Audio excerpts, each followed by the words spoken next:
Welcome, wanderers and seekers of wisdom. You've just discovered lost knowledge unlocked. Picture a hidden library filled with dusty tomes and ancient scrolls. Each page whispers stories long forgotten, waiting to be rediscovered. Here we journey through time, unveiling the mysteries of the past to illuminate our present. From the secrets of lost civilizations to the wonders of forgotten inventions, we unlock knowledge that has been hidden for centuries. Join us as we dive into the unknown, where curiosity leads the way and every discovery sparks a new adventure. Lost knowledge unlocked, where every story opens a door to a world of wonder. Subscribe now and let the journey begin. What if I told you there are entire books removed from the Bible? Books once read by ancient Jews, early Christians and some of history's most important thinkers, now mostly forgotten. These are not mere footnotes in theological debates, but vibrant narratives, profound wisdom and challenging perspectives that once held a place of honor and contemplation. Imagine the discussions they sparked, the comfort they offered, the ethical dilemmas they explored. To think that such significant portions of spiritual and historical heritage could be set aside, relegated to the shadows, invites us to question not just the past, but how we curate knowledge itself. They're called the Apocrypha.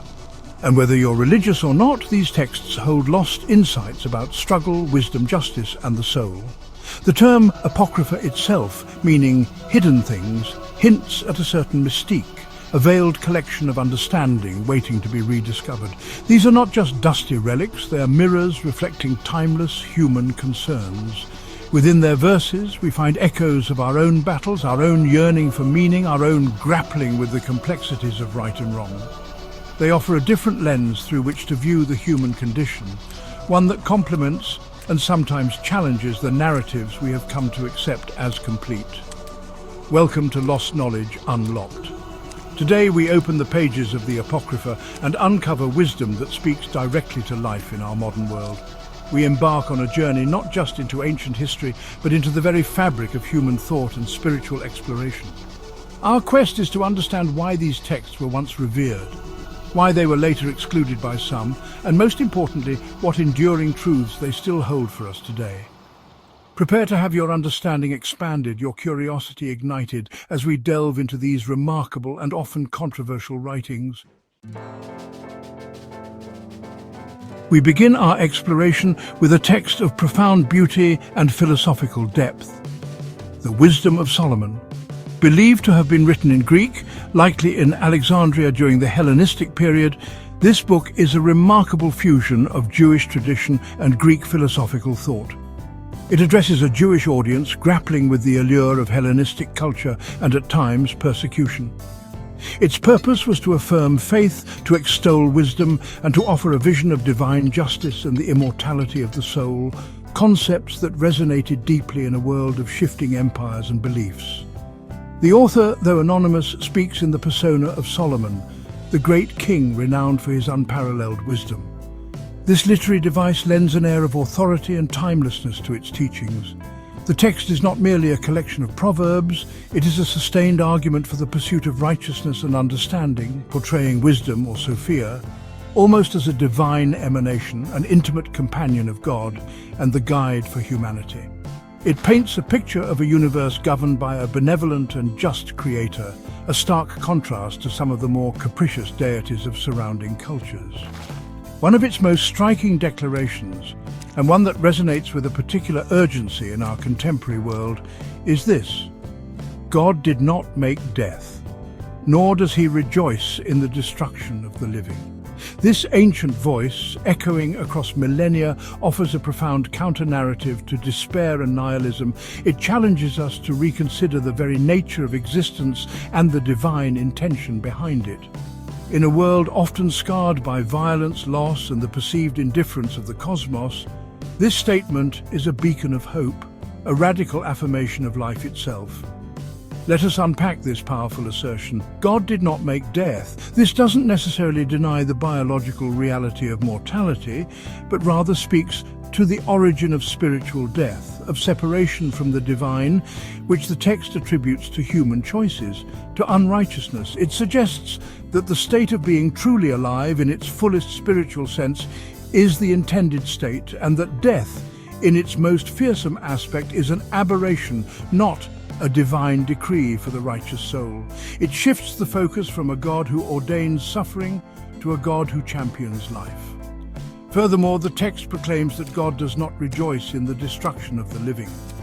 This is a crucial distinction. It counters any notion of a deity who delights in punishment or finds satisfaction in the downfall of creation. Instead, it portrays a divine being whose essence is life-affirming, whose joy is found in flourishing in existence, in the vibrant tapestry of being. This perspective has immense implications for how we view suffering, justice, and the ultimate fate of humanity, suggesting a fundamental divine inclination towards preservation and redemption. This ancient voice reminds us, life matters, all life. We now turn our attention to another jewel of the Apocrypha, the Book of Sirach, also known as Ecclesiasticus. Written by Jesus, son of Eleazar, son of Sirach of Jerusalem, this text is a compilation of ethical teachings, practical advice, and profound reflections on wisdom, piety, and the conduct of life. Composed in Hebrew in the early 2nd century BCE and later translated into Greek by the author's grandson, Sirach stands as a testament to the enduring value of traditional Jewish wisdom in a world increasingly influenced by Hellenistic thought. Sirach is like a wise elder offering guidance on a vast array of topics, from family relationships and social etiquette to business dealings and the fear of the Lord. It is deeply rooted in the everyday experiences of people, making its counsel remarkably timeless and accessible. Unlike the more philosophical leanings of the Wisdom of Solomon, Sirach is intensely practical, concerned with how one lives a virtuous and fulfilling life in the here and now, grounded in reverence for God and adherence to the law.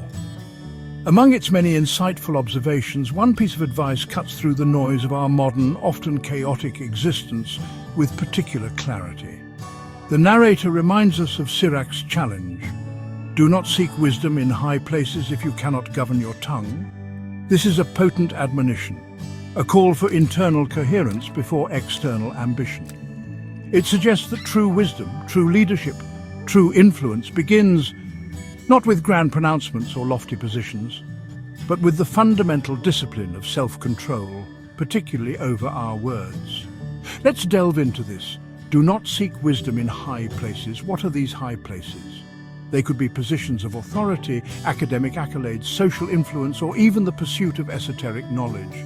Sirach isn't discouraging ambition or learning, but rather cautioning against seeking these external markers of success or understanding if the inner foundation is unstable. The high places can become precarious platforms if the individual occupying them lacks self-mastery. The crux of the challenge lies in the latter part, if you cannot govern your tongue. Our journey now takes us into the heart of struggle and resilience with the first book of Maccabees. This historical narrative recounts a pivotal moment in Jewish history, the revolt of the Maccabees against the Seleucid Empire in the 2nd century BCE. It is a raw and often brutal account of a people fighting for their religious freedom, their cultural identity, and their very survival against overwhelming odds. It's a story that has echoed through centuries, inspiring those who face oppression and the threat of cultural annihilation. The backdrop is the aggressive Hellenization policy of King Antiochus IV Epiphanes, who sought to unify his diverse empire by imposing Greek culture and religion upon all his subjects. For the Jewish people, this meant a direct assault on their most sacred traditions, the observance of the Sabbath, circumcision, dietary laws, and the worship of God in the temple. The book details the desecration of the temple in Jerusalem and the brutal persecution of those who refused to abandon their ancestral faith. First, Maccabees is, at its core, a tale of resistance. It's not just a military history, though battles and strategies are central to its narrative. It is a story of spiritual and cultural resistance, of a deep-seated refusal to allow core beliefs and practices to be extinguished by an imperial power. It chronicles the courage of Mattathias, an elderly priest, and his 5 sons, particularly Judas Maccabeus, the Hammer, who rallied a small band of faithful Jews to fight back against the might of the Seleucid army. The narrator's insight captures its essence, a tale of resistance, of holding on to values when your culture tries to erase them. This speaks to a universal human experience. We now encounter one of the most compelling and dramatic figures in the Apocrypha, Judith. The Book of Judith tells the story of a devout and beautiful widow who saves her people from annihilation at the hands of the invading Assyrian army led by the formidable general Holofernes. It is a narrative rich in courage, cunning, faith, and a profound sense of divine providence interwoven with decisive human action. It stands as a powerful example of how one individual, empowered by conviction, can alter the course of history. The story unfolds as the Israelites are besieged in the town of Bethulia, on the brink of surrender due to lack of water and overwhelming fear. The town elders are ready to capitulate, seeing no human way out of their dire situation. It is at this moment of despair that Judith steps forward, rebuking them for their lack of faith and their attempt to test God by setting a deadline for divine intervention. She proposes a plan shrouded in secrecy, relying on her own courage and God's help. The narrator highlights a crucial theme. Books like Judith and Maccabees show that faith and action go hand in hand. Judith's story is a masterful illustration of this principle. She does not simply pray for deliverance and then passively wait. Her faith is the very wellspring of her action. She engages in intense prayer and fastings, seeking divine guidance and strength, but then she meticulously prepares and executes a daring and dangerous plan. Her piety is not a retreat from the world, but a preparation to engage with its challenges head-on. This concept is vital. You're not meant to retreat from injustice, you're meant to rise wisely. Judith does not shy away from the terrifying reality of Holofernes' power or the imminent threat to her people. Instead of succumbing to fear or despair, she rises to meet the challenge. And her rising is characterized by wisdom and strategic thinking.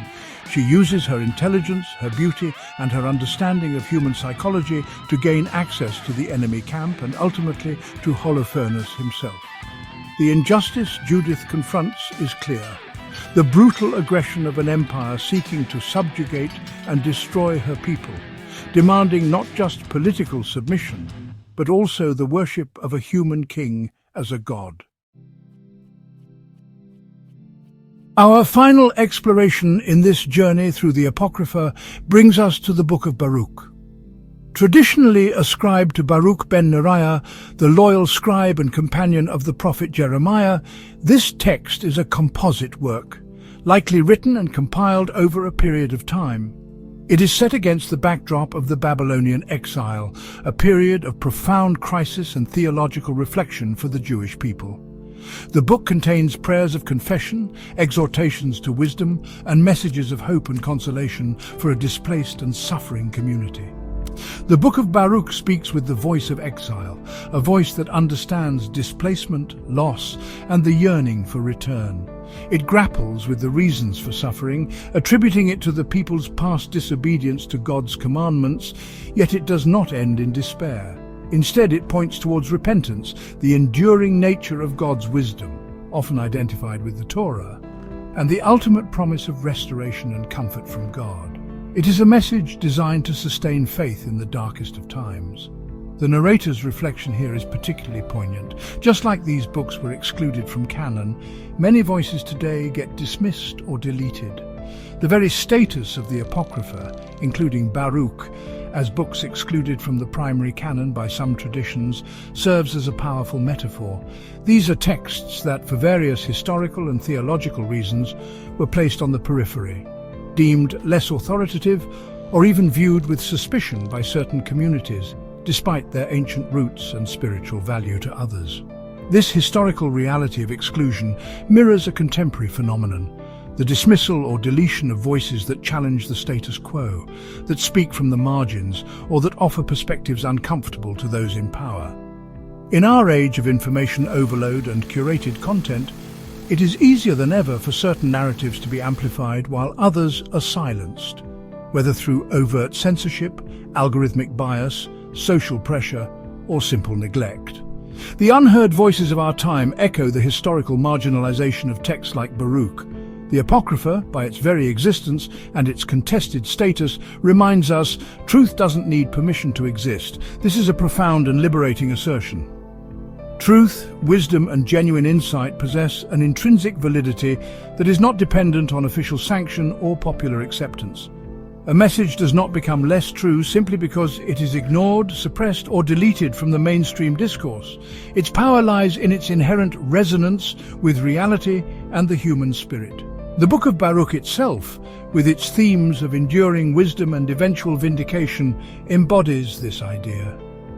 Though written for a people in exile, feeling perhaps forgotten by God and the world, its message insists on the eternal relevance of God's law and the ultimate triumph of divine faithfulness. Books can be banned, voices can be silenced. History is replete with examples of attempts to control narratives, to suppress inconvenient truths, or to marginalize challenging ideas.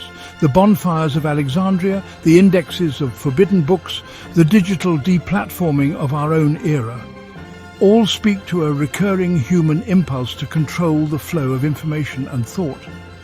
Yet, as the enduring presence of texts like the Apocrypha demonstrates, the human spirit's yearning for knowledge and understanding is a powerful, resilient force. The Apocrypha isn't just ancient, it's alive. Its truths challenge, comfort, and awaken us if we dare to listen. These texts are not museum pieces to be admired from a distance. They are living conversations waiting to be engaged. They challenge our preconceptions about scripture, about history, about the nature of wisdom itself.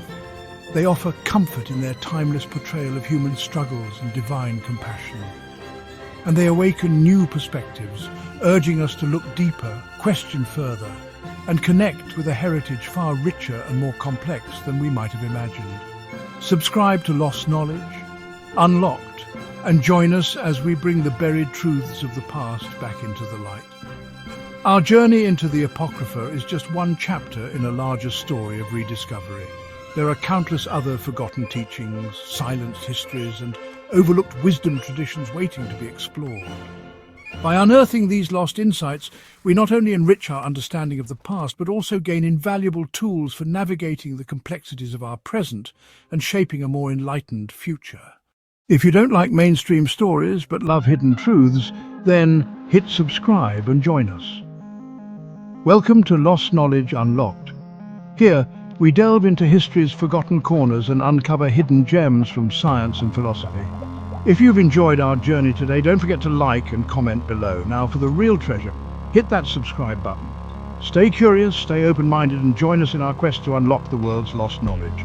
And remember, every like, comment, and subscription helps us bring more untold stories to light. Keep exploring, and let's unlock the secrets together.